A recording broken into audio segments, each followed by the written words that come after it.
السلام علیکم دوستو۔ تاریخ کا مطالعہ کرنے والے بھی عام طور پر یہی سمجھتے ہیں کہ منگولوں کو پہلی شکست 1260 میں فلسطین میں عین جالوت کے مقام پر ہوئی تھی، جہاں مشہور مملوک جرنیلوں سیف الدین قطز اور رکن الدین بیبرس نے منگولوں کو شکست کا مزہ چکایا تھا۔ لیکن در حقیقت یہ کارنامہ اس سے کہیں پہلے 1221 عیسوی میں جلال الدین خوارزم کی افواج انجام دے چکی تھی۔ یہ تاریخی جنگ مارکہ پروان کہلاتی ہے، جو موجودہ کابل کے قریب لڑی گئی تھی۔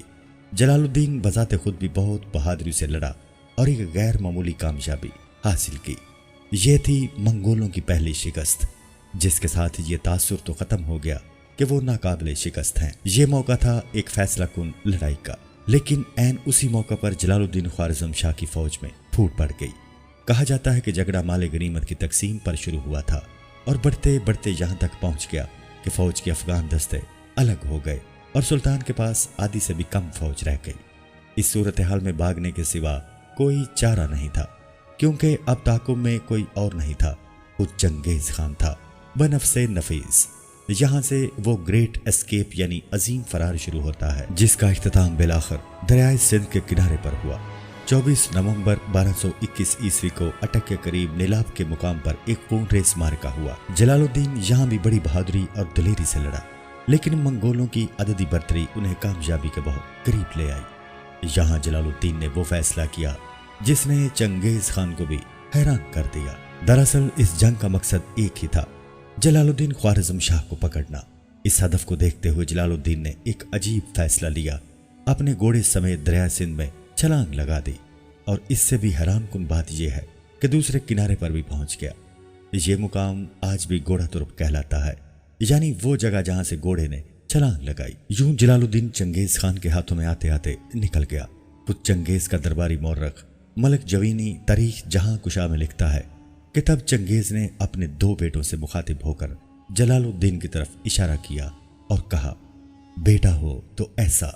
اب جلال الدین اور چنگیز خان کے درمیان دریائے سندھ حائل تھا، جسے عبور کرنے کی ہمت کسی چنگیزی میں نہیں تھی۔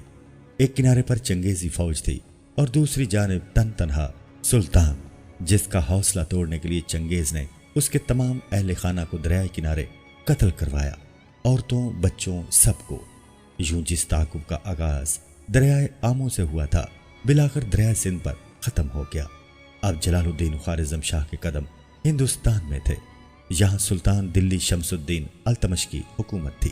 اسے بخوبی اندازہ تھا کہ جلال الدین کی آمد کے ساتھ کن خطرات نے ہندوستان کا رخ کر لیا ہے، اس لیے جلال الدین کی تمام تر کوشش کے باوجود التمش نے اس سے اتحاد نہیں کیا۔ جلال الدین تقریباً 3 سال تک پنجاب اور سندھ میں مقیم رہا۔ اپنے پیچھے آنے والے ساتھیوں کی مدد سے کئی مقامی راجاؤں پر فتوحات پائیں۔ منگول اس کے تعاقب میں ملتان تک آئے بھی، لیکن 40 دن سے زیادہ شہر کا محاصرہ نہیں کر پائے۔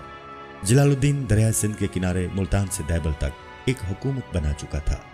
چاہتا تو اطمینان سے راج کر سکتا تھا، لیکن وہ تو اس سے کہیں بڑی ریاست کا حکمران تھا۔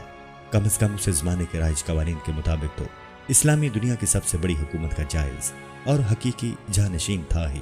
ایک طویل اور تھکا دینے والے سفر کر کے بالآخر 1224 عیسوی میں جلال الدین ایران کے شہر اصفہان پہنچ گیا۔ وہ خوش قسمت شہر جو اب تک منگولوں کی دستبرد سے محفوظ تھا۔ جلال الدین نے اپنے ساتھیوں کی مدد سے شہر پر حکومت حاصل کی اور پھر بغداد سے رابطہ کیا، جہاں اب بھی اسی خلیفہ ناصر الدین اللہ کی حکومت تھی۔ اس نے جلال الدین کے مطالبات پر کان ہی نہیں دھرے، بلکہ الٹا ان پر جنگ مسلط کر دی۔ وہ الگ بات کے بری طرح شکست بھی کھائی اور خوارزم شاہ کے خلاف یہی قدورت لیے اگلے سال مر بھی گیا۔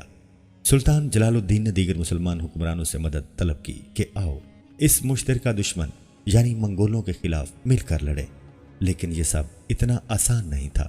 دراصل خوارزم شاہی سلطنت کی شہرت آس پڑوس میں اچھی نہیں تھی۔